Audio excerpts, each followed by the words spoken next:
Ji, good morning, good evening and good afternoon बच्चों। आज हम पीरियोडिक प्रॉपर्टीज पढ़ने जा रहे हैं। कौन कौन सी पीरियोडिक प्रॉपर्टीज होती हैं। देखिए, पहले तो हम ये मीनिंग समझ लेते हैं कि पीरियोडिक प्रॉपर्टीज जो होती हैं वो होती क्या हैं। बच्चों, वो प्रॉपर्टीज होती हैं जो कुछ रेगुलर इंटरवल्स के बाद अपने एक ट्रेंड को रिपीट करे। रेगुलर इंटरवल के बाद या तो ये इंक्रीज होती हैं या रेगुलर इंटरवल के बाद ये डिक्रीज हो जाती हैं। ठीक है, मतलब एक पैटर्न में बढ़े या एक पैटर्न में घटे, तो उसे हम बोलते हैं पीरियोडिक प्रॉपर्टीज। तो ये तो होगी पीरियोडिक प्रॉपर्टीज का मीनिंग, और ये होती क्या है। तो आज जो सबसे इंपॉर्टेंट टॉपिक यहाँ पे और बहुत इंपॉर्टेंट पीरियोडिक प्रॉपर्टी है हमारी पहली, उसका नाम है एटॉमिक रेडियस। एटॉमिक रेडियस के बारे में हम पढ़ेंगे। आपने लोअर क्लासेस में भी इसकी डेफिनेशन पढ़ के रखी होगी। हम पहले एक सिंपल सी पिक्चर यहाँ पे ड्रॉ कर लेते हैं। जैसे मान लीजिए ये न्यूक्लियस है और ये ऐसे करके डिफरेंट सेल्स हैं। यहाँ पे नंबर ऑफ इलेक्ट्रॉन मूव करते हैं। तो मान लीजिए यहाँ पे इलेक्ट्रॉन है, तो इसकी डेफिनेशन हम क्या बोलते थे। It is the distance from the centre of the nucleus to the outermost shell of electrons। अब देखो, ये है डेफिनेशन। हम क्या बोल रहे हैं, ये जो आपको दिख रहा है यहाँ पे, ये डिस्टेंस है। This is atomic radius. जो आप लोअर क्लासेस में पढ़ते थे, हम क्या बोलते थे, द डिस्टेंस। ये एक डिस्टेंस है from the centre of the nucleus, कहाँ तक, to the outer most shell of electron, जहां पे बाहर वाले शेल में इलेक्ट्रॉन प्रेजेंट है, उसे हम बोल देते थे एटॉमिक रेडियस। बट ये जो डेफिनेशन थी, ये डेफिनेशन हमारी 9th और 10th तक ही वैलिड थी। और क्यों वैलिड थी वहां तक, क्योंकि बट अब आप हायर क्लासेस में आ गए हो, तो आपने एटॉमिक स्ट्रक्चर में क्या पढ़ा था। हमने एटॉमिक स्ट्रक्चर में पढ़ा था कि इलेक्ट्रॉन क्या है, इलेक्ट्रॉन इज ए वेव। अभी आप लास्ट चैप्टर में पढ़ के आ रहे हो कि इलेक्ट्रॉन इज ए वेव, मतलब इलेक्ट्रॉन तो ऐसे है, और अगर इलेक्ट्रॉन वेव है तो इट मीन्स जो इलेक्ट्रॉन है उसकी बाउंड्री, मतलब एटम जो है उसकी जो बाउंड्री है दैट इज नॉट डिफाइंड, मतलब उसकी बाउंड्री जो है वो डिफाइंड नहीं है। तो it means this definition is not valid for us. ये डेफिनेशन हमारे लिए वैलिड नहीं है। सो बच्चों, इन सब प्रॉब्लम की वजह से जो एटॉमिक रेडियस था उसको हमने एक नए तरीके से मेजर करना शुरू किया। और वो हमारा तरीका क्या था, देखो हमने क्या बोला कि इसको हम किस में लेंगे, बॉन्डेड स्टेट में या फिर इंटरेक्शन स्टेट में हमने इसको मेजर करना शुरू किया। किसमें, बॉन्डेड स्टेट में और इंटरेक्शन स्टेट में। तो जब हमने इसकी एक बॉन्डेड बाउंड्री बना दी, तो फिर हम मेजर कर सकते थे और बता सकते थे कि जो डिस्टेंस है उसको हम एटॉमिक रेडियस बोलेंगे। लेकिन यहाँ पे भी हमने इसको 4 पार्ट्स में डिवाइड कर दिया, क्योंकि यहाँ पे जो हमारे पास रेडियस आए वो हम 1 by 1 डिस्कस करेंगे। तो हमारे पास यहाँ पे 4 तरह के रेडियस हैं। पहला होता है, 1 इज कोवेलेंट रेडियस, हम इनको 1 by 1 डिस्कस करेंगे। फिर हमारे पास आता है वैंडर वाल्स रेडियस। फिर हमारे पास आता है metallic radius, and the last one is ionic radius. तो अब हम इन चारों को 1 by 1 डिस्कस करेंगे, कोवेलेंट को, वैंडरवाल को, मेटेलिक को एंड आयनिक को। तो अब हम ले रहे हैं सबसे पहले कोवेलेंट रेडियस। तो आपने थोड़ा सा ये बता देते हैं आपको। कोवलेंट बॉन्ड तो सारे जानते हैं आप लोग, पढ़ा हुआ है आपने। कोवलेंट बॉन्ड में क्या होता था? Sharing of electron. मान लीजिए अगर हमारे पास एक छोटा सा एग्जांपल ले लेते हैं, यहाँ पे एक H एटम है और एक यहाँ पे भी H एटम है यहाँ पे, और दोनों के पास एक एक इलेक्ट्रॉन है यहाँ पे। तो ये दोनों अपने इलेक्ट्रॉन को क्या कर लेंगे? यहाँ पे शेयर कर लेंगे। और जब ये शेयर कर लेंगे तो मान लीजिए ये H है और ये H है, तो यहाँ पे क्या बन गया? H single bond H। तो यहाँ पे क्या हो रही है? यहाँ पे क्या हो रही है? Sharing of electron, sharing of electron. और शेयरिंग ऑफ इलेक्ट्रॉन हुई तो कौन सा बॉन्ड बन गया हमारे पास? Covalent bond. और इसके बीच में जो भी हम उसका रेडियस लेंगे उसे बोल देंगे कोवलेंट रेडियस। बात समझ में आ गई आपको? Covalent radius. अब मैं मान लीजिए यहाँ पे इसको थोड़ा और बड़ा करके बना लेते हैं। ये है हमारे पास एक H एटम और ये दूसरा है ये इसके न्यूक्लियस हैं। तो ये जो डिस्टेंस है इस H का और इस H का, तो ये जो बीच का जो डिस्टेंस आया यहाँ पे, दिस इज, तो इसको हमने लिख दिया डिस्टेंस है ये HH का है, तो यहाँ लिख दिया HH। ठीक है। तो अगर हमने इसका निकालना है क्या? कोवलेंट रेडियस, तो हम लिखेंगे यहाँ पे रेडियस और यहाँ पे हम लिख देंगे कोवलेंट। तो इट इज इक्वल टू, यहाँ पे आ गया DHH, जो डिस्टेंस आया था, इट इज डिवाइडेड बाई 2। ये आ गया डिवाइडेड बाई 2। तो अब इस डेफिनेशन को हम कैसे लिख सकते हैं? देखिए 1/2 को हम क्या लिखते हैं? बहुत इजी है ये, यहीं से आपको क्लियर हो जाएगी। 1/2 है ना जी, क्या लिखा? 1/2 ऑफ द डिस्टेंस, क्योंकि ये क्या है? इसके बीच का डिस्टेंस है। 1/2 ऑफ द डिस्टेंस, किसके बीच का है ये? Between the nuclei of two covalent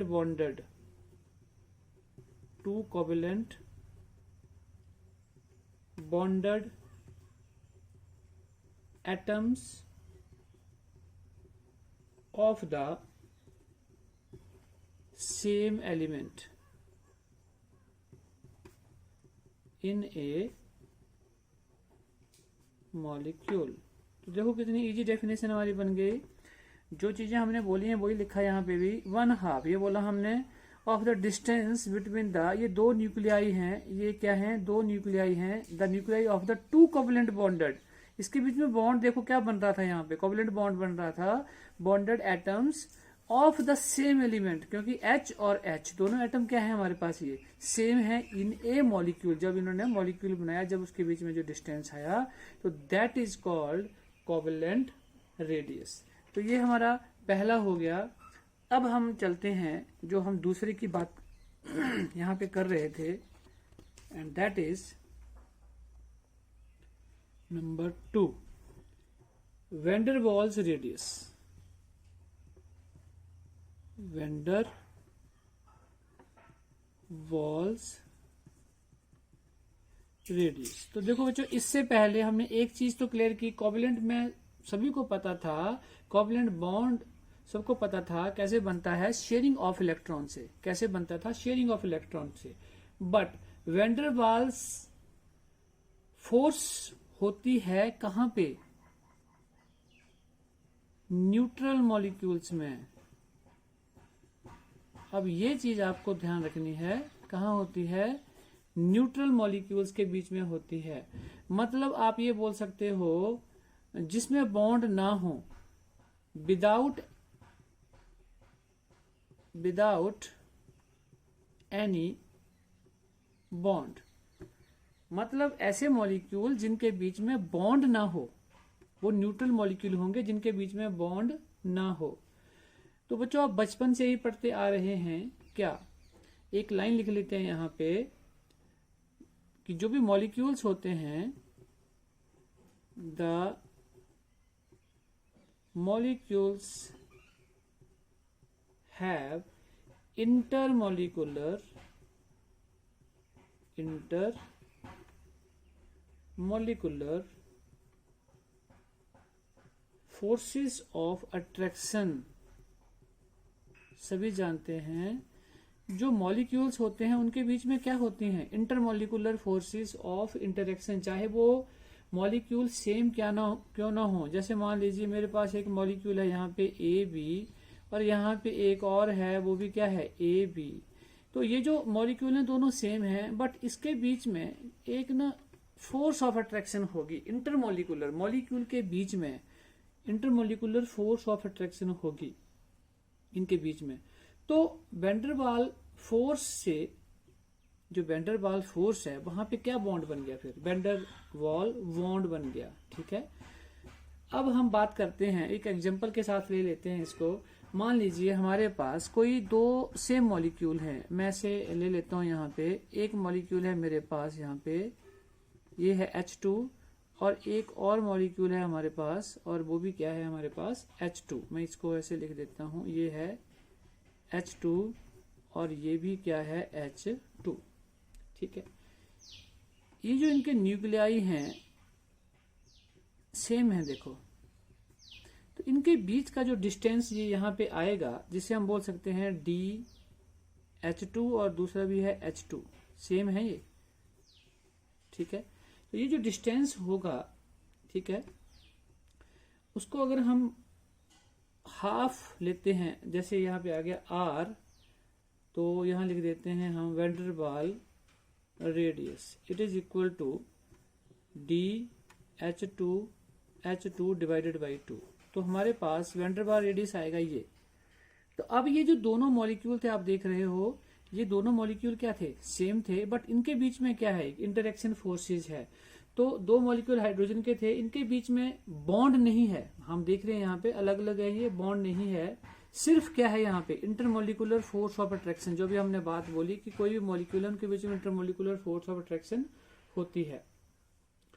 तो अब दो मॉलिक्यूल कितना क्लोज आ सकते थे, मतलब जितना क्लोज वो आ सकते थे वो आ चुके हैं। जब वो मैक्सिमम क्लोज आ जाएं तो उनके बीच में जो डिस्टेंस होता है उसको डिवाइड बाय अगर हम 2 ले लेते हैं तो उसे हम बोल देते हैं, वो क्या बन गया हमारे पास, वैंडरवाल रेडियस उस मॉलिक्यूल का, उन मॉलिक्यूल्स का। इसकी देखो डेफिनेशन अब क्या हम लिख सकते हैं फिर से, 1/2 of the internuclear distance between the nuclei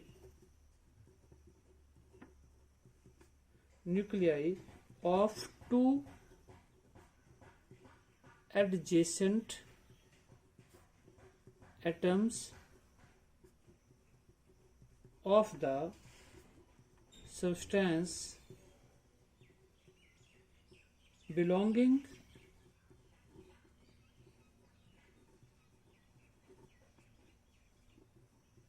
to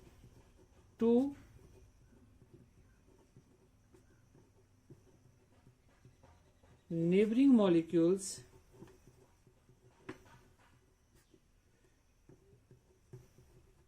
in the solid state। तो ये इसकी डेफिनेशन होगी बच्चों। तो उसे हम बोल देंगे वैंडरवाल रेडियस। अब सिंपल सी चीज आपको याद रखनी है कि वैंडरवाल रेडियस कहाँ होता है, कि जहां न्यूट्रल मॉलिक्यूल्स होते हैं उनके बीच में होगा मॉलिक्यूल्स के बीच में, मतलब विदाउट एनी बॉन्ड नहीं होगा। क्योंकि जैसे हमने पहले ही बोला था कि जो भी मॉलिक्यूल्स होते हैं molecules have intermolecular force of attraction. कोई भी अगर सेम मॉलिक्यूल है चाहे ये है, इनके बीच में इंटरमॉलिक्यूलर फोर्स ऑफ अट्रैक्शन होगी।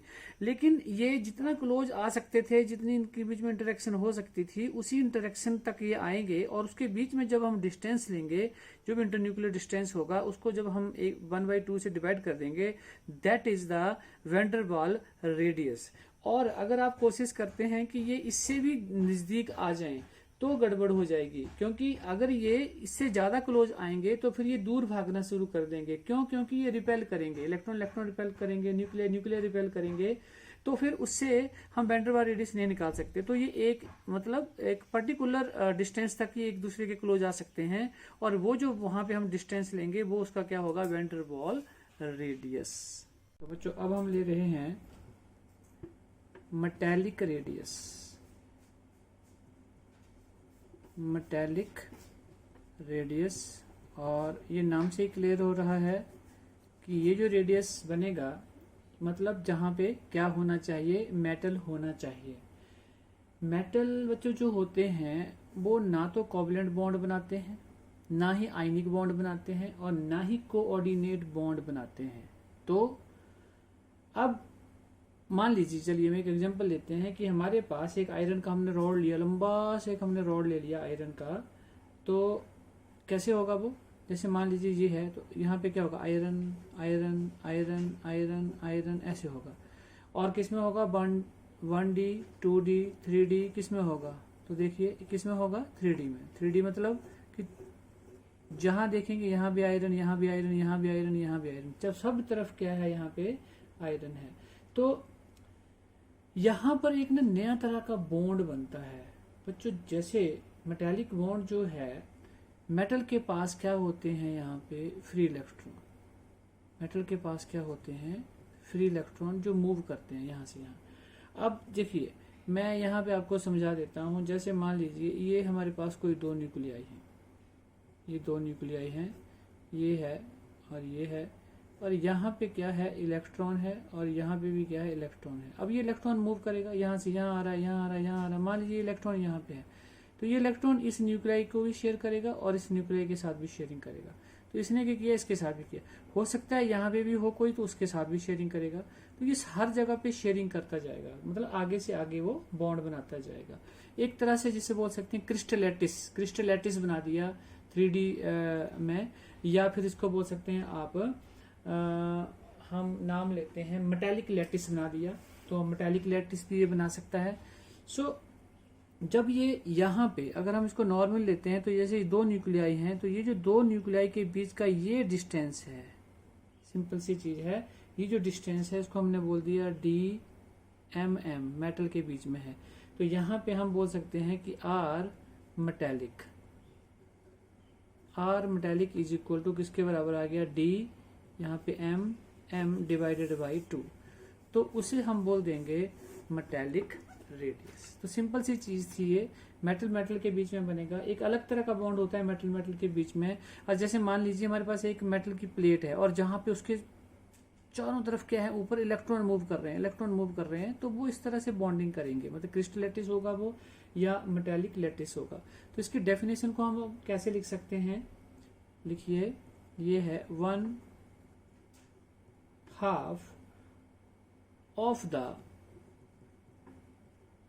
of the internuclear distance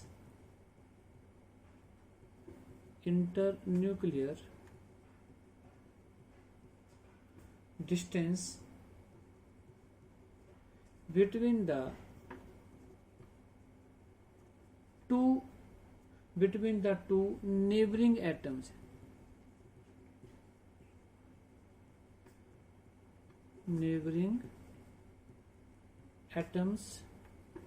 of a metal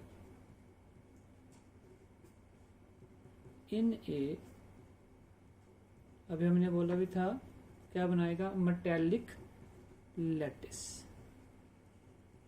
simple सी चीज बोली हमने, देखिए हमने बोला था ये है 1/2 ऑफ द इंटरन्यूक्लियर डिस्टेंस। इसका क्या है, ये internuclear distance between the two neighbouring atoms, ये जो नेबरिंग एटम थे उसके बीच का distance of a metal in A metallic lattice, ये मेटालिक लैटिस है उसके बीच में, तो उसे हम बोल देंगे यहाँ पे मेटालिक रेडियस। तो अब अगर हमने अभी जैसे तीनों किए हैं, तो अगर हम इन तीनों को लिखना चाहें यहाँ पे कि किसका रेडियस ज्यादा होगा, तो मान के चलिए हमारे पास ये क्वेश्चन है, ऐसे सिंपल सा हम दे देते हैं यहाँ पे। एक हमारे पास हमने कौन सा किया, कोवलेंट रेडियस हमने किया, फिर हमने किया वैन डर वाल्स रेडियस, और अभी हमने किया है मेटालिक रेडियस। तो कई बार ये बड़ा सिंपल सा ही क्वेश्चन है, लेकिन कई बार आ सकता है और आपसे पूछ लिया इनमें सबसे ज्यादा रेडियस किसका होगा, तो बच्चों सबसे ज्यादा तो क्लियर ही है किसका होगा, वैन डर वाल्स का होगा, वैन डर वाल्स रेडियस सबसे ज्यादा होगा। फिर होगा किसका, metallic radius, and the last one is covalent radius. चलिए इसके थोड़ा सा हम बता भी देते हैं।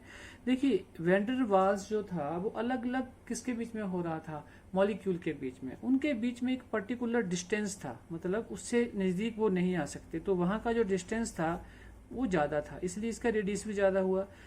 और कोवेलेंट और मेटालिक में कोवेलेंट कम क्यों हुआ, क्योंकि यहाँ पे क्या होती है, शेयरिंग ऑफ इलेक्ट्रॉन, मतलब ओवरलैपिंग ऑफ मॉलिक्यूल्स होती है, एक दूसरे के ऊपर जाते हैं, तो मतलब क्लोज होते हैं, बहुत ज्यादा क्लोज हैं, तो इट मीन्स यहाँ जो रेडियस है वो कम होगा। और मेटालिक का जो है वो यहाँ से होगा, कोई भी जो भी टू नेबरिंग एटम होंगे मेटल के उसके बीच में, तो मेटल का इससे ज्यादा होगा, तो इसलिए वैन डर वाल का सबसे ज्यादा, एंड देन आपके पास मेटालिक रेडियस आता है, एंड देन आपके पास आता है कोवेलेंट रेडियस। चलिए तो अब हम लेंगे इसकी वेरिएशन, क्योंकि हमने देखना होता है कि कोई भी जो पीरियोडिक प्रॉपर्टी है वो कैसे वेरी करती है पीरियोडिक टेबल में। तो हम लेंगे यहाँ पे variation of atomic radii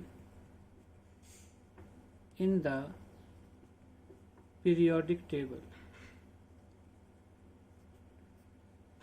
in the periodic table. कैसे वेरी करेगा ये पीरियोडिक टेबल में, तो हमने long form of periodic table में बोला था कि पीरियोडिक टेबल में दो चीजें होती हैं, एक होता है पीरियड और एक होता है आपका ग्रुप।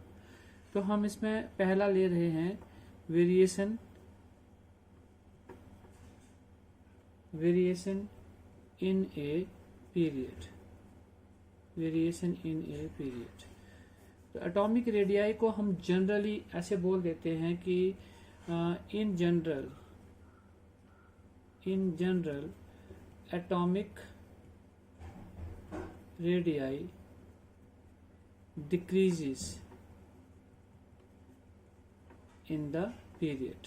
पीरियड में जब भी हम जाएंगे तो हम जनरली बोल दे रहे हैं पहले ही कि ये क्या कर जाता है, डिक्रीज करता है एटॉमिक रेडियाई। अब हम इसको प्रूव करेंगे, एक्सप्लेन करेंगे कि ये कैसे हम बोल सकते हैं, ठीक है। चलिए अब हम पीरियड की अगर बात कर देते हैं तो हम सेकंड पीरियड के कुछ एलिमेंट लेते हैं और उसके साथ हम इसको समझते हैं कि कैसे इसको करना है। तो हम इसको लिख लेते हैं यहाँ पे एक्सप्लेनेशन। जैसे हमारे पास यहाँ पे एलिमेंट है lithium, beryllium, boron, carbon, nitrogen, oxygen, fluorine and neon. ये हमने सेकंड पीरियड ले लिया यहाँ पे। और एटॉमिक नंबर सबको पता है इसका क्या होता है, 3, 4, 5, 6, 7, 8, 9 एंड 10, 9 एंड 10।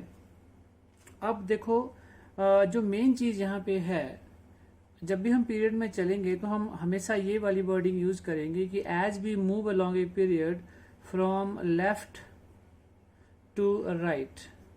जब भी हम पीरियड में चलते हैं फ्रॉम लेफ्ट टू राइट, तो यहाँ पे एक चीज देख रहे हो आप, atomic number is increases by 1 unit. देखिए हर बार हर स्टेप में, in each step 3 to 4, 4 to 5, 5 to 6 atomic number बढ़ रहा है 1 यूनिट। एंड एक चीज हम यहाँ पे नई चीज बोलेंगे, that is nuclear charge, and nuclear charge is also increases by 1 unit in each step. देखो न्यूक्लियर चार्ज का मतलब क्या होता है, number of proton, number of proton, या उसे हम बोल देते हैं न्यूक्लियर चार्ज। तो न्यूक्लियर चार्ज देखो 3 से कहाँ गया, 4, 4 से 5, 5 से 6, ये भी कितना बढ़ रहा है, 1 यूनिट। लेकिन अगर हम लिथियम में देखते हैं न्यूक्लियर चार्ज, तो नंबर ऑफ प्रोटॉन कितने हैं, 3 हैं, तो इसका जो न्यूक्लियर चार्ज है वो क्या होगा, +3, इसका क्या होगा, +4, ऐसे क्या होगा, +5, इस सेम ऐसे बढ़ता जाएगा, +7, +8, +9 एंड +10। तो न्यूक्लियर चार्ज के ऊपर हमारा डिपेंड करता है एटॉमिक रेडियाई, ये चीज मेन है यहाँ पे अब समझने वाली। अगर हम इसकी इलेक्ट्रॉनिक कॉन्फ़िगरेशन लिखना चाहें तो हम यहाँ बोल सकते हैं, देखो यहाँ पे होंगे 2, 1, 2, 2, 2, 3, 2, 4, 2, 5, 2, 6, 2 7 एंड 2 8। अब अगर आप इस इलेक्ट्रॉनिक कॉन्फ़िगरेशन में देखते हो तो यहाँ पे हमारा शेल भी चेंज नहीं हुआ, 2 ही शेल हैं सबके, ठीक है। और सबके पास नंबर ऑफ ऑर्बिट भी क्या रहे, सेम है। तो फिर डिफरेंस जो हम बात कर रहे हैं कि डिक्रीज होगा, तो वो डिक्रीज कैसे आएगा, वो डिक्रीज हम कहां से देखेंगे। अब वो चीज आपने यहाँ पे देखनी है। देखिए बात कर लेते हैं, जैसे हम 2 सेल की बात कर रहे थे, तो देखिए ये एक है और ये दूसरा, यहाँ पे भी एक है और ये भी दूसरा, ऐसे सबका सेम है, ये सबका सेम है। लेकिन अब मेन चीज आप जैसे इसकी तरफ ध्यान दीजिए। अगर मैं इसकी बात करूं तो यहाँ पे हमारे पास नंबर ऑफ प्रोटॉन कितने हैं, यहाँ पे +3, और यहाँ पे इलेक्ट्रॉन, हम इसकी बात कर लेते हैं। नंबर ऑफ प्रोटॉन कितने हैं यहाँ पे 6, और ये इलेक्ट्रॉन, हम इसकी बात कर लेते हैं। नंबर ऑफ प्रोटॉन कितने हैं यहाँ पे, ये न्यूक्लियर चार्ज कितना है +9, और यहाँ पे। अब आपने मुझे बताना है इन दोनों में, इन तीनों में इलेक्ट्रॉन को सबसे ज्यादा अट्रैक्ट कौन करेगा, किसके पास सबसे ज्यादा पॉजिटिव चार्ज है। देखिए यहाँ पे +3, +6 और +9, तो जो +9 वाला है वो ज्यादा इलेक्ट्रॉन को, इस इलेक्ट्रॉन को एकदम यहाँ पे खींच लेगा। और अगर ये खींच लेता है तो साइज क्या हो रहा है, डिक्रीज। क्या हो रहा है, डिक्रीज।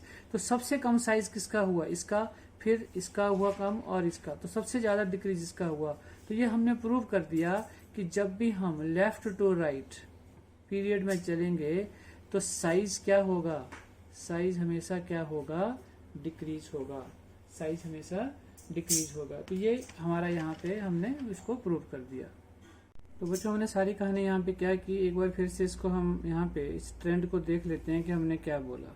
देखिए हमने सबसे पहले बोला कि number of proton, number of proton increase होंगे, जैसे जैसे हम यहाँ जाएंगे इंक्रीज होंगे, और नंबर ऑफ प्रोटॉन इंक्रीज होंगे तो क्या इंक्रीज होगा, न्यूक्लियर चार्ज इंक्रीज होगा। और न्यूक्लियर चार्ज जब इंक्रीज हो जाएगा, जैसे हम बोल रहे थे न्यूक्लियर चार्ज यहाँ इंक्रीज होता जा रहा है, तो इलेक्ट्रॉन को क्या करता जा रहा है, अट्रैक्ट। तो इसका मतलब ये हो गया कि इलेक्ट्रॉन क्या होंगे, इससे अट्रैक्ट, और नेचुरली जब इलेक्ट्रॉन अट्रैक्ट होंगे तो साइज कम हो जाएगा। तो फिर हम ये बोल सकते हैं, इट मीन्स कि जो हम बात कर रहे थे क्या, कि एटॉमिक रेडियस क्या हो जाएगा, डिक्रीज। तो ये ट्रेंड आपको याद रखना है ऐसे कि नंबर ऑफ प्रोटॉन जैसे इंक्रीज करेंगे तो न्यूक्लियर चार्ज इंक्रीज हो जाएगा, और न्यूक्लियर चार्ज इंक्रीज होगा तो इलेक्ट्रॉन को ये अट्रैक्ट करेगा अपनी तरफ को, और उसकी वजह से एटॉमिक रेडियाई क्या हो जाएगा, हमारा ये ट्रेंड क्या हो जाएगा, डिक्रीज हो जाएगा। तो बच्चों ये तो था वेरिएशन इन ए पीरियड। अब हम बात करते हैं ग्रुप की। तो ग्रुप तो बहुत ही ज़्यादा इजी है, ग्रुप बहुत ज़्यादा इजी है, उसको हम अभी एक्सप्लेन करेंगे। तो बी पार्ट ले लेते हैं, वेरिएशन इन ए ग्रुप। तो ये तो अब ट्रेंड है, अगर हम वहां बोल रहे थे कि वो डिक्रीज होगा, तो अब हम क्या बोल सकते हैं, इंक्रीज होगा। तो इन जनरल हम क्या बोल सकते हैं, एटॉमिक रेडियाई इंक्रीजेस। हमने सीधा यहाँ पे लिख दिया, क्या करेगा, इंक्रीज करेगा। अब इसकी एक्सप्लेनेशन लेनी है, तो एक्सप्लेनेशन सिंपल है बिल्कुल। वो जो नोट्स आपने खुद बना लेने हैं, जो भी मैंने अभी बोला है, जो भी हम बोलेंगे तो वो आपने खुद बनाने हैं। अब हम बात करते हैं ग्रुप की। तो जब हम ग्रुप की बात करते हैं तो हम बोलते हैं, हम कहाँ से जाते हैं, top to bottom, top to bottom. हम किसी भी एक ग्रुप को ले लेते हैं, जैसे हमारे पास यही है, lithium, sodium, potassium, rubidium, caesium and francium. ये हमने ग्रुप ले लिया, और इसे हम क्या बोलेंगे, कहाँ से चलेंगे, हम टॉप टू नीचे की तरफ को हम जा रहे हैं, तो हम बोलेंगे ये ग्रुप है हमारा, नीचे की तरफ हम जा रहे हैं, तो दिस इज ग्रुप। सो अगर हम यहाँ बात करते हैं तो एटॉमिक नंबर क्या है, इसका 3 है, इसका 11 है, इसका 19 है, ऐसे ये बढ़ता जाएगा, 37 है, तो ये बढ़ता जाएगा। अब देखो मेन चीज क्या, मेन मुद्दे के ऊपर हम आते हैं यहाँ पे क्यों यहाँ पे हम बोल देते हैं कि एटॉमिक रेडियाई जो है इंक्रीज करता है। हम इसकी इलेक्ट्रॉनिक कॉन्फ़िगरेशन लिख लेते हैं। चलिए 1s2 2s1, यहाँ पे क्या होगी 1s2, इसकी होगी 1s2 2s2 2p6 and 3s1। तो ऐसे ही हम इसके ले सकते हैं 1s2 2s2 2p6 3s2 3p6 4s1। देखो हर बार हमारे पास 2s1 3s1 4s1, यहाँ पे क्या हो जाएगा 5s1, ऐसे बढ़ता जाएगा 6s1 7s1। अब क्या हो रहा है, अब ये चीज आपको मेन समझनी है कि क्यों ये साइज इंक्रीज हो रहा है। अब आप यहाँ पे देखो,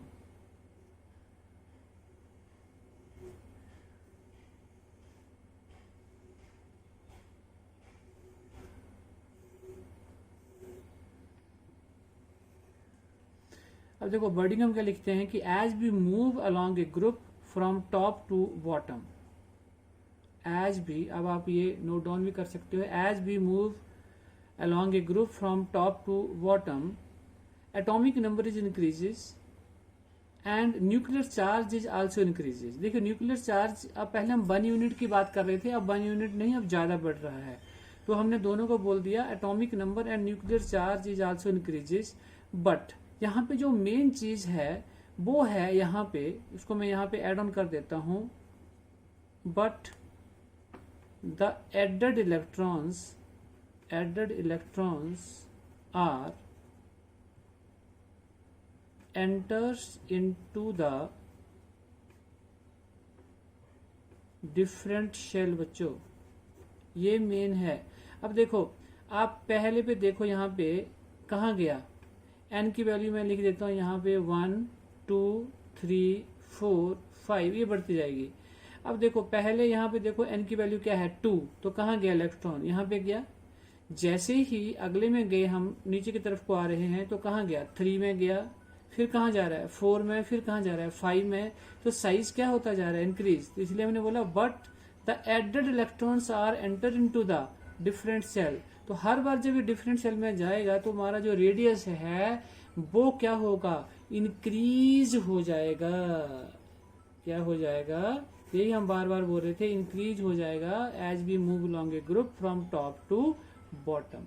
तो ये सिंपल सी थी एक्सप्लेनेशन, क्योंकि हमने पहले उसको प्रूव कर दिया था पीरियड में, तो ये हमें इजी लगी यहाँ पे।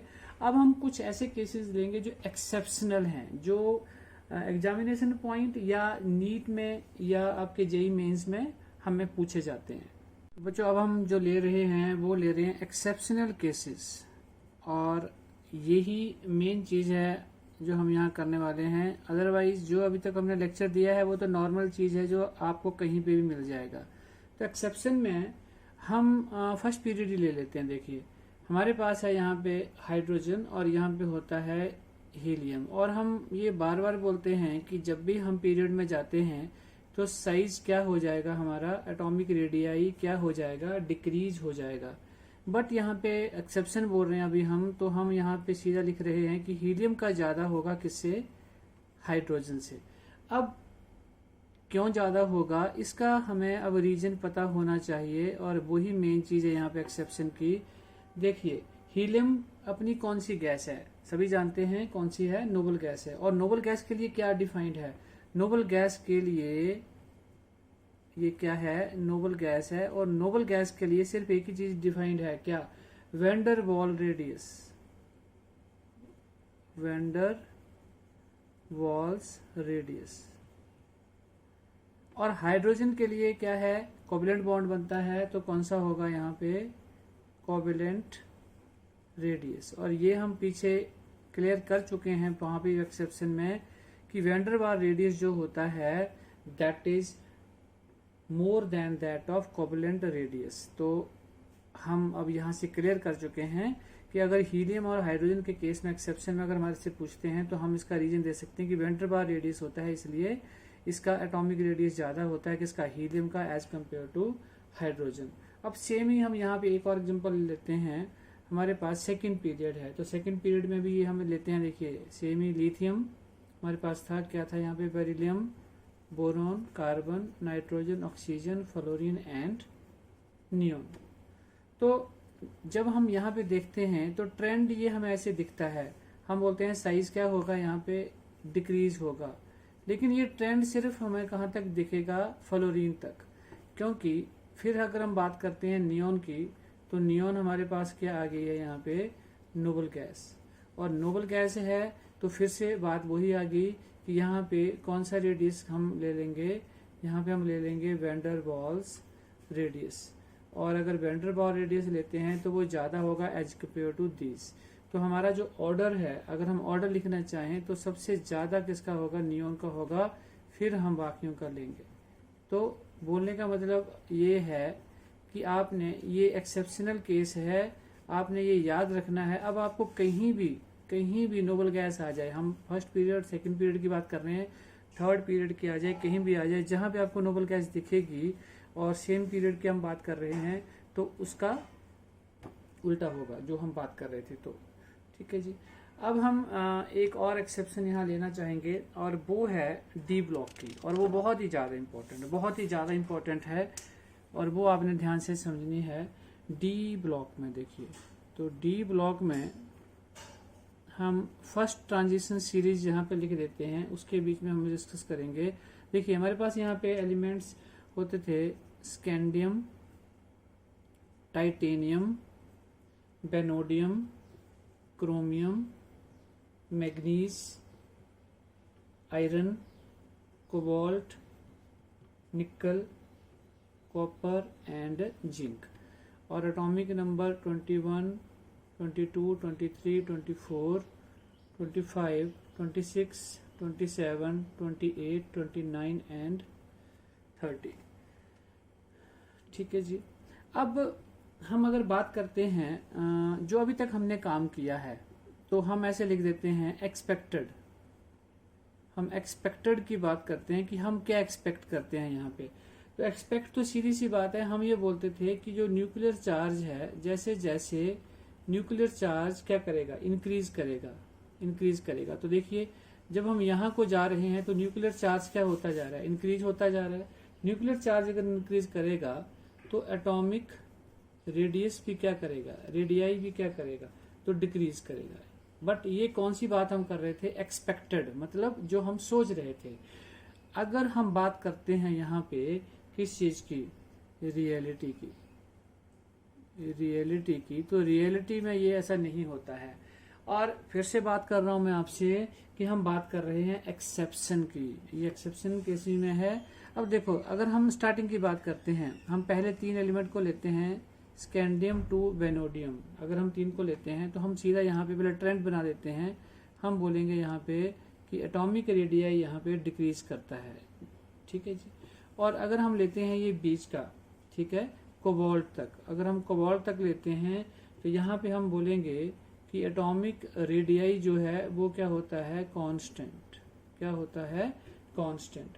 और अगर हम लास्ट ट्रेंड की बात करते हैं, लास्ट के 3 एलिमेंट्स की, तो यहाँ पे हम बोल देंगे कि एटॉमिक रेडियाई क्या होता है, इंक्रीज। तो देखिए हर जगह उल्टा हमें मिल रहा है, पहले डिक्रीज, फिर कांस्टेंट, और फिर क्या बोल रहे हैं हम, इंक्रीज की बात कर रहे हैं। तो देखिए अब अकॉर्डिंग टू एटॉमिक नंबर अगर आप इसकी इलेक्ट्रॉनिक कॉन्फ़िगरेशन लिखना चाहें तो शॉर्ट में अगर मैं एक की लिख देता हूँ यहाँ पे, जैसे हम आर्गन ले लेते हैं 18, ठीक है, और यहाँ पे होता है 4s2 3d1, 18 2 20 और 1 21, तो 3d1 आया, और अगले में क्या आएगा 3d2, ऐसे ही 3d3। लेकिन जब आप क्रोमियम का केस लेते हैं, पीछे मैंने डिस्कस किया था, तो यहाँ पे क्या हो जाता है 3d5 हो जाता है, और मैग्नीज में भी क्या होता है 3d5, फिर आता है 3d6, फिर आता है 3d7, फिर आता है 3d8, और कॉपर भी एक्सेप्शनल में आता है, तो यहाँ पे 3d9 नहीं 3d10 हो जाता है, और जिंक में भी 3d10। तो ये 3d सीरीज थी हमारी, जिसमें हमने इलेक्ट्रॉनिक कॉन्फ़िगरेशन लिखी थी। अब आप मुद्दे की बात करते हैं और मेन पॉइंट के ऊपर आते हैं। देखिए हम इन 3 की बात कर रहे थे, ये जो स्टार्टिंग का हमारा ट्रेंड था ये वाला, हम बोल रहे थे यहाँ पे कि एटॉमिक रेडियाई क्या होगा, डिक्रीज होगा। अगर मैं यहाँ पे देखो, अगर फीलिंग ऑफ इलेक्ट्रॉन्स करूं मैं यहाँ पे, तो देखिए यहाँ पे 3 हैं तो ये ऐसे करके फिल हो रहे हैं। तो हो क्या रहा है, यहाँ पे जेड इंक्रीज कर रहा है, न्यूक्लियर चार्ज इंक्रीज कर रहा है, और एटॉमिक रेडियाई जो है वो आपका डिक्रीज कर रहा है, क्योंकि अभी तक ये पूरी तरह से फिल नहीं हुए हैं, पार्शियली फिल्ड होते जा रहे हैं। बट अगर हम बात करते हैं अगले इस ट्रेंड की, अगर हम बात करते हैं और फिर हम उसको देखते हैं, तो जरा अपना ध्यान देना। यहाँ पे मान लीजिए मैं D6 की बात करूं, तो यहाँ पे 1 2 3 4 5 और ये हमारे पास 6 आ गया। अब देखो जैसे ही यहाँ पे 6 आया, 5 के बाद 6 आया, तो यहाँ पे एक चीज जो हो गई, दैट इज, ये नोट डाउन करनी है अपने, इलेक्ट्रॉन रिपल्सन होगी यहाँ पे, क्योंकि रिपल्सन, हाँ जी, ये इलेक्ट्रॉन के साथ इलेक्ट्रॉन जाके यहाँ कंबाइन हो, तो यहाँ पे क्या होना शुरू हो गई, इलेक्ट्रॉन रिपल्सन शुरू हो गया। तो इट मीन्स जो साइज ऑफ एटम है वो इंक्रीज करेगा। जैसे ही समझ लीजिए इलेक्ट्रॉन रिपल्सन इंक्रीज होगा, द साइज ऑफ एटम या एटॉमिक रेडियाई क्या होता जाएगा, इंक्रीज होता जाएगा। लेकिन ये जो बीच का ट्रेंड था, यहाँ पे अगर हम बात करते हैं, तो यहाँ पे हमने बोला कि जेड इंक्रीज कर रहा है, लेकिन इतनी ज्यादा रिपल्सन नहीं बढ़ रही है, तो ये ऑलमोस्ट इक्वल हो जाते हैं।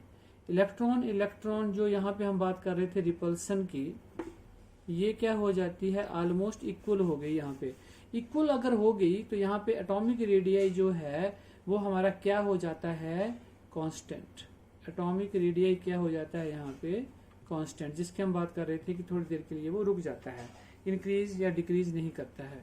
बट अगर हम लास्ट ट्रेंड की बात करते हैं, जो हम इसकी बात कर रहे थे, तो यहाँ पे अगर आप देखते हो, मैं अगर यहाँ पे ले लेता हूँ 3D8 का केस ले लेते हैं, मान लीजिए अगर हम यहाँ पे, तो देखिए यहाँ पे 3D8 में ये हमारे पास इलेक्ट्रॉन आए, लेकिन अब अगर आप यहाँ देखते हो, तो यहाँ पे हमने बोला था इलेक्ट्रॉन रिपल्सन इंक्रीज हो रही है, यहाँ पे बहुत ज्यादा इंक्रीज होगी। तो इलेक्ट्रॉन की जो रिपल्सन है, यहाँ पे रिपल्सन है वो बहुत इंक्रीज हो रही है। देखो हम इसको ऐसे हिंट दे रहे हैं, बहुत ज्यादा इंक्रीज हो गई। और नेचुरली जब इलेक्ट्रॉन रिपल्सन बहुत ज्यादा इंक्रीज हो गई, तो जो साइज है एटम का वो क्या हो जाएगा, इंक्रीज हो जाएगा। तो एटॉमिक रेडियाई जो है वो डिक्रीज नहीं होगा, इस बार क्या हो जाएगा, इंक्रीज हो जाएगा। यही हम बोल रहे थे कि एटॉमिक रेडियाई क्या हो रहा है, यहाँ पे इंक्रीज हो रहा है।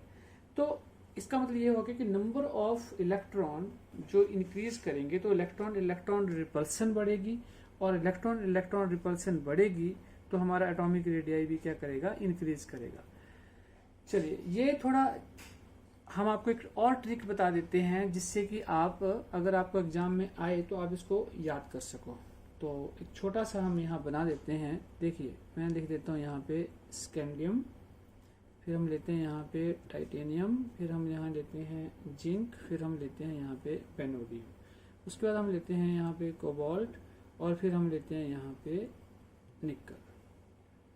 देखो इसको हमें अपने शब्दों में हम ऐसे लिखेंगे कि स्कूटी में जिंक वी से, वेनेडियम से, वैसे कोई नहीं। स्कैंडियम से और टाइटेनियम क्या हो गया, स्कूटी में ऐसे ही है बीच में, जेडन से जिंक, वेनेडियम क्या हो गया, वैसे कोई नहीं। तो इसका ट्रेंड होगा ये, मतलब अगर आपको पेपर में आ जाता है कि भाई आप बताओ इसमें से, आपको कोई भी एलिमेंट उठा के दे दिए, टाइटेनियम जिंक वेनेडियम या टाइटेनियम जिंक निकल, कुछ भी आपको यहाँ पे दे दिया एग्जामिनर ने कि बताओ किसका ज्यादा होगा एटॉमिक रेडियाई, तो आपको एक ही फार्मूला लगाना है यहाँ पे कि ये, ठीक है। और जो बाकी बच गए वो हमारे यहाँ बीच में आ जाएंगे और वो सारे बराबर होंगे। तो उसमें हमारे पास क्या आ गया, क्रोमियम, क्रोमियम के बाद हमारे पास यहाँ पे आ गया मैग्नीज, फिर हमारे पास यहाँ पे आ गया आयरन एंड कॉपर, सारे आ गए, 10 के 10 हो गए। तो अब आप इस ट्रेंड को लिख सकते हो वहां पे और बता सकते हो कि किसका साइज ज्यादा होगा और किसका साइज कम होगा। बच्चों अब हम बात करेंगे आयनिक रेडियस की। ये भी बहुत इंपॉर्टेंट है। आयनिक रेडियस, आयनिक रेडियस मतलब आयंस के बीच में रेडियस। तो यहाँ पे हम कैटाइंस और एनाइंस की बात करेंगे। अब जैसे हम एक एग्जांपल लेके यहाँ पे देखते हैं, मान लीजिए हमारे पास कोई मेटल है यहाँ पे, और हमने यहाँ से अगर एक इलेक्ट्रॉन को बाहर निकालना है तो क्या आ गया, यहाँ पॉजिटिव आ गया और ये इलेक्ट्रॉन यहाँ से बाहर आ गया। तो ये जो चीज हमारे पास यहाँ पे आया, ये क्या आ गया हमारे पास, कैटाइन। तो यहाँ पे जो क्वेश्चन आता है या जो हम बोलते हैं, हमारी जो जनरलाइजेशन है वो ये है, द रेडियस ऑफ कैटाइन, जो रेडियस होता है of cation is smaller then parent atom. Parent atom मतलब जहां से ये आया है, मतलब इससे। तो रेडियस ऑफ कैटाइन, इसका जो रेडियस है वो क्या होगा, स्मॉलर होगा as compare to parent atom, parent atom से। तो हम देखो इसको एक सिंपल से एग्जांपल के साथ समझ लेते हैं। जैसे मान लीजिए हमारे पास कोई भी, हम यहाँ पे ले लेते हैं, यहाँ पे हमारे पास इलेक्ट्रॉन्स हैं, इलेक्ट्रॉन्स हैं यहाँ पे, और यहाँ पे न्यूक्लियर चार्ज है, न्यूक्लियर चार्ज है, ठीक है जी। अब हुआ क्या, मान लो एक इलेक्ट्रॉन यहाँ से बाहर चला जाए, ये इलेक्ट्रॉन यहाँ से, एक इलेक्ट्रॉन जो है वो यहाँ से बाहर निकल गया। तो जो बचे हुए इलेक्ट्रॉन हैं, जो बचे हुए इलेक्ट्रॉन हैं, उन पे न्यूक्लियस का इफेक्ट क्या होगा, बढ़ जाएगा, क्योंकि न्यूक्लियर चार्ज जो है वो तो चेंज नहीं हुआ है। तो ये यहाँ को ज्यादा अट्रैक्ट करेंगे, और ये ज्यादा अट्रैक्ट करेंगे क्योंकि एक इलेक्ट्रॉन चला गया है तो अब पॉजिटिव चार्ज आ गया है। तो अगर यहाँ को ज्यादा अट्रैक्ट करेंगे तो साइज हमारा क्या हो जाएगा, साइज हमारा क्या हो जाएगा, स्मॉलर। तो बड़ी सिंपल सी बात बोली हमने, the radius of cation is always smaller than that of parent atom. अब मैं एक सिंपल सा एग्जांपल दे देता हूँ। मान लीजिए आप घर में हो और आप 3 भाई बहन हो, ठीक है, और तीनों को डंडे पड़ते हैं, ठीक है, और गलती से एक छुट्टियां काटने कहीं बाहर चला गया, तो अब क्या होगा, अब 2 को पड़ेंगे, तो कितने पड़ेंगे, ज्यादा पड़ेंगे। ये फनी एग्जांपल था एक। बात समझ में आ गई आपको बच्चों। आयनिक रेडियस का हमने सीधा सा एग्जांपल लिया कि अगर हमारे पास कोई मेटल है और उसने एक इलेक्ट्रॉन का यहाँ पे लॉस किया तो कैटाइन आ गया। तो अब हम जो बोलना चाह रहे थे वो ये थे कि जो कैटाइन है उसका रेडियस क्या होगा, कम होगा as compare to this parent atom. अब वो हमने बता दिया कि मान लीजिए अब यहाँ से जो इलेक्ट्रॉन बाहर आया है तो नंबर ऑफ इलेक्ट्रॉन यहाँ पे कम हो गए, तो जो न्यूक्लियस है उसका effect in number of electron पे ज्यादा बढ़ जाएगा। मतलब क्योंकि न्यूक्लियर चार्ज तो सेम ही रहा है तो इनको जल्दी से ये खींचेगा तो साइज क्या हो जाएगा इसका, स्मॉल हो जाएगा, ठीक है। अब हम इसी चीज को, अगर आपने इसके सिंपल नोट्स भी लेने हो तो मैंने उसके लिए भी, देखिए ये आपको लिख के दिया है, देखो। अब आयनिक रेडियस की हम बोलते हैं there are 2 important generalizations. The radius of cation, the radius of cation केवल क्वेश्चन आ जाता है is smaller than that of the parent atom. अब देखो अभी हमने बोला the cation is formed by the loss of 1 और मोर इलेक्ट्रॉन। यहाँ पे सोडियम हमने लिया और यहाँ से एक इलेक्ट्रॉन का लॉस हो गया, ठीक है। तो जनरली हम क्या बोल देते हैं, होल ऑफ द, जैसे इसकी अगर हम बात करते हैं, whole of the outer most shell of electron removed. जो बाहर वाले शेल में इलेक्ट्रॉन पड़े हुए थे वो क्या हो गए, यहाँ से रिमूव हो गए, so that the resulting cation is smaller in size. ध्यान दो यहाँ पे, ये देखिए ये आउटर मोस्ट शेल था, आउटर मोस्ट शेल मीन यहाँ पे 3 है, ये 2 है, तो ये बाहर वाला रिमूव हो गया, एक इलेक्ट्रॉन बाहर आ गया, तो हमारे पास क्या आ गई, ये इलेक्ट्रॉनिक कॉन्फ़िगरेशन आ गई। तो इससे क्या हो गया कि हम बोल सकते हैं कि इसका साइज स्मॉल हो गया है। अब इसको हम दूसरे तरीके से भी देख लेते हैं, हमने एग्जाम्पल के तौर पर लिख दिया, क्योंकि जैसे ही आपका एक पूरा का पूरा सेल यहाँ से गायब हो गया तो जो साइज था, देखिए जो साइज था वो बड़ा था, अब क्या हो गया, क्योंकि रिमूव हो गया, पूरा वहां से निकल गया तो छोटा हो रहा है वहां पे। वो बात समझ में आ रही है आपको, तो साइज स्मॉल हो गया। इसको हम ऐसे भी समझ लेते हैं, देखिए जब हमने सोडियम लिया तो उसके वैलेंस शेल में या उसके टोटल नंबर ऑफ इलेक्ट्रॉन कितने थे, यहाँ पे इलेक्ट्रॉन की अगर हम बात करें तो 11 थे, लेकिन जैसे एक रिमूव हुआ तो यहाँ पे कितने रह गए, हमारे पास 10 रह गए। बट हमारा जो न्यूक्लियर चार्ज था वो सेम ही रहा। और यही चीज जो मैंने अभी आपको पीछे भी बोली थी, वो ये बोली थी कि नंबर ऑफ इलेक्ट्रॉन जो भी यहाँ पे थे नंबर ऑफ इलेक्ट्रॉन जो भी थे वहां से ये इलेक्ट्रॉन यहाँ से बाहर आ गया। अगर ये बाहर आ गया लेकिन हमारा जो न्यूक्लियर चार्ज था वो तो सेम ही रहा, वो तो न्यूक्लियर चार्ज सेम ही रहा, तो इसने क्या किया, इसने इलेक्ट्रॉन को और इफेक्ट करना शुरू कर दिया, उसके ऊपर इसका इफेक्ट और बढ़ गया, तो इसने ज्यादा अट्रैक्ट किया, और ज्यादा अट्रैक्ट किया तो साइज जो था वो नेचुरली क्या हो रहा है, स्मॉल हो गया। ठीक है, तो हमेशा याद रखना है जो भी कैटायन होता है उसका साइज स्मॉल होता है as compare to their parent atom जहां से वो बन के आया है। ठीक है, तो अब हम बात करते हैं नेक्स्ट। चलिए, तो अब हम सेकंड जनरलाइजेशन की बात करते हैं। तो उसमें हम क्या बोलते हैं, जो सेकंड है हमारा, मान लीजिए अब हम इस बार क्या कर रहे हैं, हमारे पास कोई मेटल है तो अब हम उसको इलेक्ट्रॉन देंगे। अगर हमने उसको इलेक्ट्रॉन दिया एंड उसने इलेक्ट्रॉन को ले लिया तो यहाँ पे हमारे पास जो स्पीसीज बनी वो क्या बन गया, हमारे पास एनाइन। तो अब हम यहाँ पे ये बोलते हैं कि जो भी नेगेटिव आयन यहाँ पे बना है, ये वाला नेगेटिव आयन जो बना है एनाइन मीन्स जो इसका जो एटॉमिक रेडियाई है वो लार्जर होगा देन द पेरेंट एटम। समझ आ रही बात आपको? तो क्यों इसका ज्यादा होगा, अब यही चीज हमने समझनी है, पीछे भी हमने इसको किया था। अब मान लीजिए अब एक ना नया इलेक्ट्रॉन यहाँ पे आ गया, चलो इसको हम पिक्चर से ही समझ लेते हैं फिर से। ये देखिए, ये है हमारे पास, ये है, देखिए यहाँ पे क्या है, इलेक्ट्रॉन्स हैं, इलेक्ट्रॉन्स हैं। अब हुआ क्या, जैसे हमने यहाँ से इलेक्ट्रॉन दिया एक नया इलेक्ट्रॉन यहाँ पे आ गया। अब जब ये नया इलेक्ट्रॉन यहाँ पे आ गया तो नया इलेक्ट्रॉन आने से जो न्यूक्लियस का जो इफेक्ट है वो सारे इलेक्ट्रॉन के ऊपर क्या हो जाएगा, कम हो जाएगा, डिक्रीज हो जाएगा। और अगर डिक्रीज हो जाता है तो पहले मान लीजिए वो इन 4 इलेक्ट्रॉन को खींच रहा था, अब कितने को खींचेगा वो, अब कितने को खींचना पड़ेगा उसे, 5 को खींचना पड़ेगा या 6 को खींचना पड़ेगा, मतलब एक इलेक्ट्रॉन बढ़ गया तो उसका जो इफेक्ट था वो कम हो गया। तो इसका मीनिंग ये होता है कि अब जो उसका साइज है वो एक्सपेंड हो जाएगा। तो एनाइन जो है उसका साइज जो है वो ज्यादा होता है, लार्जर होता है as compare to parent atom.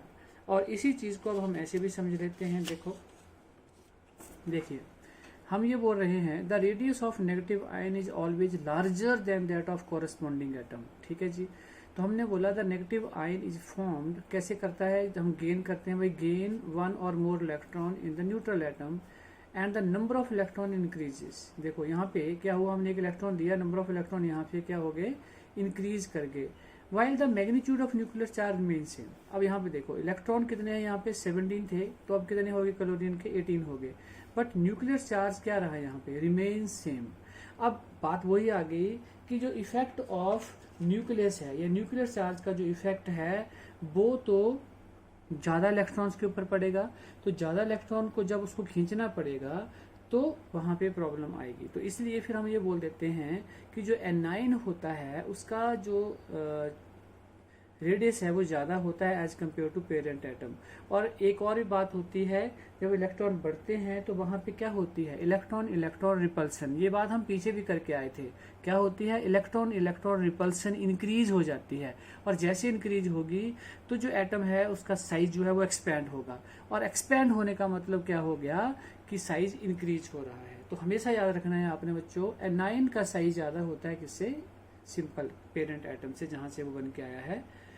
तो अब हम कुछ इसके क्वेश्चंस लेते हैं।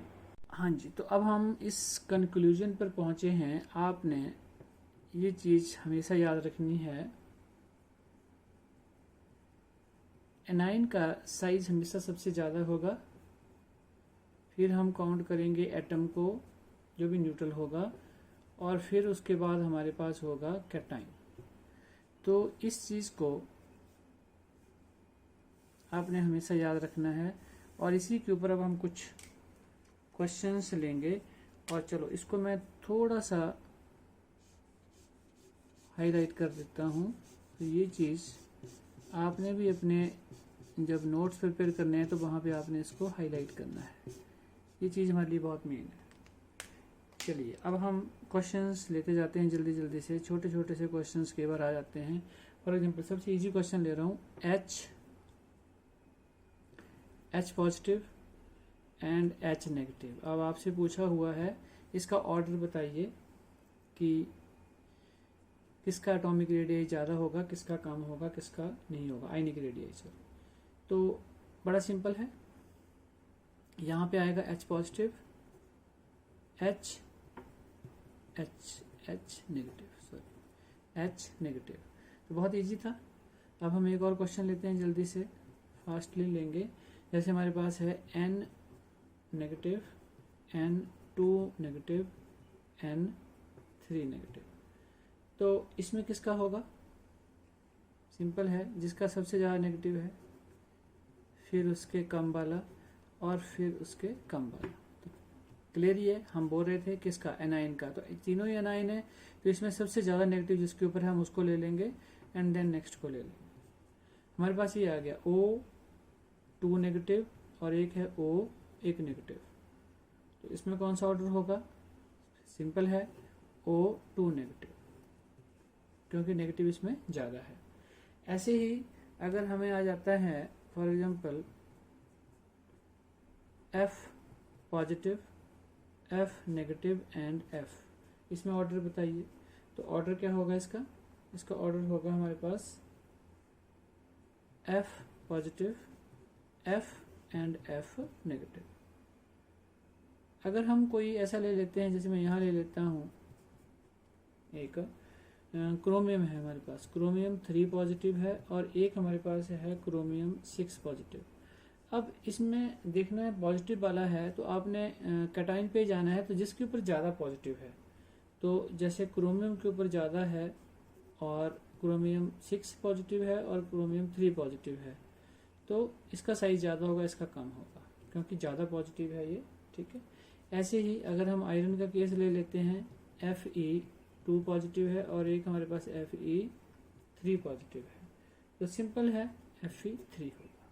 ठीक है। तो this is all about. Thank you so much.